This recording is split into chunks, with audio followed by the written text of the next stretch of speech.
Yo la guilde, aujourd'hui un gros sujet vu qu'on va parler de la fuite des abonnés de World of Warcraft qui fait débat sur beaucoup de chaînes YouTube et je vais vous donner mon point de vue sur ce sujet. De plus, on va parler du premier tournoi officiel d'arène de Burning Crusade classique à venir. Sur ce, c'est parti.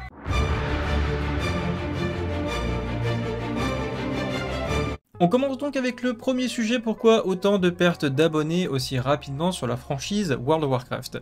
Alors d'abord, posons un petit peu le décor. Avec la sortie de WoW Classic il y a 2 ans, la franchise Blizzard a regagné une énorme popularité, battant même tous ses anciens records d'abonnés. J'avais d'ailleurs fait une vidéo à l'époque sur ce sujet et je vous la mets en description. Le changement d'attitude de Blizzard vis-à-vis de la création de serveurs classiques a créé une énorme hype sur la sortie de Vanilla.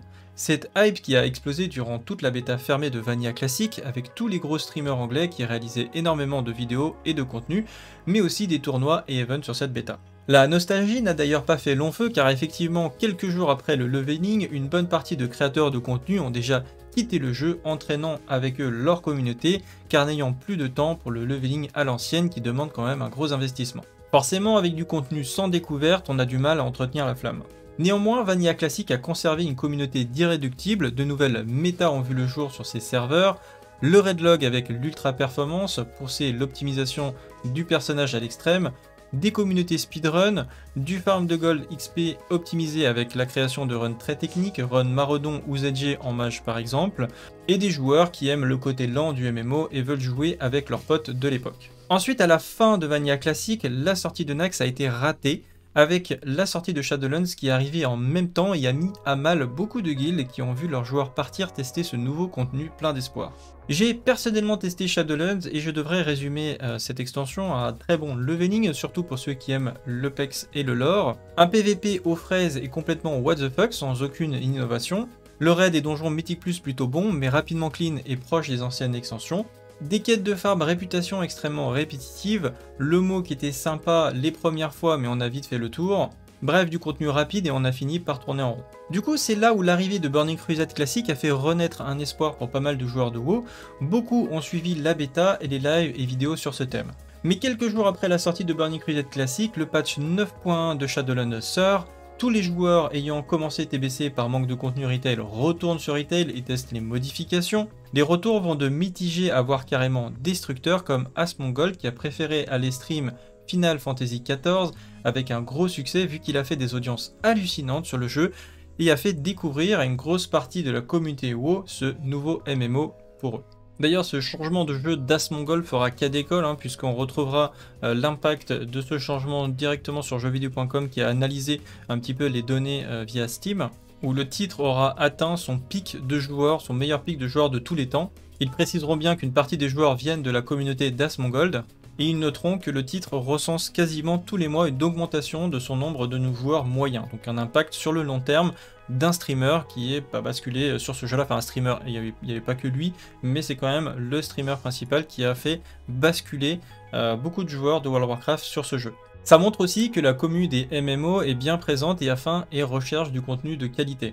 Alors WoW va-t-il mourir? C'est un message que l'on voit souvent depuis des années sur les forums, et pourtant WoW a su garder une grosse communauté toutes ces années. C'est aussi peut-être pour cette raison que Blizzard a cessé d'écouter les joueurs, car peu importe ce qu'ils faisaient, les joueurs étaient toujours présents à chaque patch, plein d'espoir, bien que de moins en moins nombreux. Blizzard n'a jamais vraiment voulu écouter les joueurs et cela, ça s'est surtout ressenti dans la partie PVP du jeu, enfin je trouve à mon sens. Ou même les gros streamers qui ont parfois fait des remarques intéressantes sur le jeu et sont pourtant jamais peu ou pas du tout écoutés. Mais aujourd'hui, certains gros streamers ont une audience telle qu'ils ne peuvent plus être ignorés. Et peut-être que cela aura un impact positif sur l'avenir des jeux vidéo qui part de manière générale uniquement dans l'optique des microtransactions et rentabilité au maximum plutôt que de focus sur le gameplay. Pour revenir à WoW Classic, je reste très positif sur Burning Crusade Classic et WoTLK à venir, je passe de très bons moments à stream dessus, la communauté est juste géniale, faire des raids avec des anciens potes et découvrir de nouveaux joueurs est vraiment top.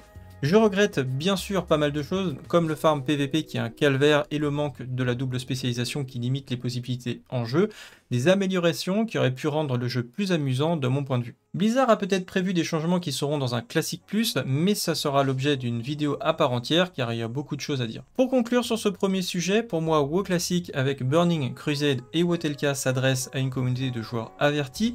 Pour le moment, on n'est encore qu'au début de la partie intéressante du contenu et cela monte en puissance avec Wotelka Classic. Une fois ces extensions passées, à voir ce que Blizzard peut proposer, mais ça va pas être facile pour eux. Surtout au vu de la concurrence comme Riot qui devrait bientôt proposer son propre MMORPG que je vais suivre d'ailleurs avec intérêt au vu de leurs différents succès dans les autres styles comme League of Legends ou encore Teamfight Tactics. Pour ma part, tant que vous continuez à soutenir ma chaîne YouTube et Twitch, je continuerai à produire du contenu WoW Classic, même si je testerai probablement d'autres MMO dans les années à venir. Je vous laisse d'ailleurs me dire si vous voulez que je fasse un test et un retour sur la sortie de New World qui devrait sortir prochainement. Je vous mettrai ça dans les sondages. Et on passe à la news suivante, le premier tournoi PVP sur WoW Classic. En fait, je suis un peu tombé de ma chaise parce que je n'avais pas vu la news. Apparemment, c'était tombé en mois de juin. Puisque je vois qu'ici il y avait une news qui était partie le 16 juin et effectivement quand on clique sur le launcher on voit qu'il y a une effectivement enfin, quand vous êtes dans le jeu vous avez la partie de sélection des serveurs, vous avez un serveur tournoi et quand vous cliquez dessus vous pouvez pas vous connecter sauf si vous avez vous êtes inscrit. Ce que je me demande, peut-être que vous me direz en commentaire si c'était payant ou pas, parce que moi je m'en souviens à l'époque je participais à ces tournois là parce que j'aimais bien faire des arènes etc, j'aimais bien le concept. J'ai toujours regretté que c'était payant parce qu'à l'époque il fallait payer peut-être 10 ou 15 euros, je sais plus combien ça coûtait mais il fallait payer en tout cas pour pouvoir aller sur ces serveurs parce que c'était hyper intéressant pour créer une nouvelle classe, créer de nouveaux personnages, tester de nouvelles classes etc. Et pour moi ça aurait dû être quelque chose qui était permanent et gratuit en fait. Je comprends pas pourquoi à chaque fois on était obligé de fermer les serveurs, qu'on pouvait pas tester d'autres choses et tout, enfin bref. Blizzard a sûrement ses raisons, mais je trouve ça dommage, surtout sur l'expérience classique, que ça se passe comme ça, encore une fois. Bref, en tout cas, vous avez le planning ici. Donc là, a priori, c'était sign up close début juillet. Là, j'ai regardé, j'ai pas l'impression qu'on puisse encore s'inscrire. Ouais, c'est ça. À partir du 9 juillet, donc c'était sign up close, donc c'est terminé. Normalement, on peut plus s'inscrire. Donc là, il y a des gens qui doivent être en train de se préparer et de s'entraîner. J'ai pas vu beaucoup de streams, alors peut-être que je les ai manqués, mais il y a sûrement des gens qui sont en train de s'entraîner. Donc on essaiera de suivre ce tournoi-là, voir comment ça se passe. Je suis assez étonné qu'on n'en ait pas entendu plus parler finalement. Donc Blizzard a demandé à Platinum WoW de faire un nouveau trailer. Je vous mettrai le lien évidemment en description si vous voulez voir un petit peu à quoi ça ressemble, ce petit trailer un petit peu pour présenter le premier tournoi d'arène. Personnellement, je suis un peu surpris par la présence de ce tournoi, c'est quand même très tôt dans l'extension. Peut-être qu'ils font ça pour essayer de hype les joueurs et montrer que ça peut être intéressant le PVP, je ne sais pas. Dites-moi ce que vous en pensez en commentaire. Moi, je trouve déjà que la saison 1 d'arène est arrivée beaucoup trop vite, ou en tout cas par rapport à la vitesse à laquelle on farme l'honneur.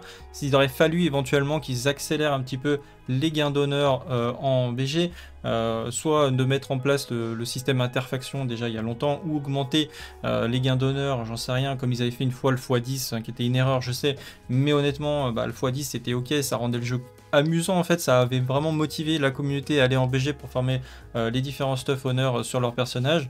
Là c'est vraiment très long à farmer, donc il faut pré-made, ça demande beaucoup de temps et d'investissement, ce qui fait que au final le PvE reste actuellement le meilleur moyen de se préparer pour les arènes, notamment pour la saison 1 qui je rappelle va être assez longue puisque la fin de saison arrivera que sur la phase 3 qui arrivera dans plusieurs mois, donc vous avez quand même pas mal de temps avant de la fin de la première saison d'arène. Donc le tournoi pour finir se déroulera le 23, 24 et 25 juillet probablement sur la chaîne officielle de Blizzard. Voilà, c'est tout pour aujourd'hui, on se retrouve en stream Twitch pour discuter de tout cela à partir de 14 h. Sur ce, salut à tous, salut à Guild et à bientôt, ciao.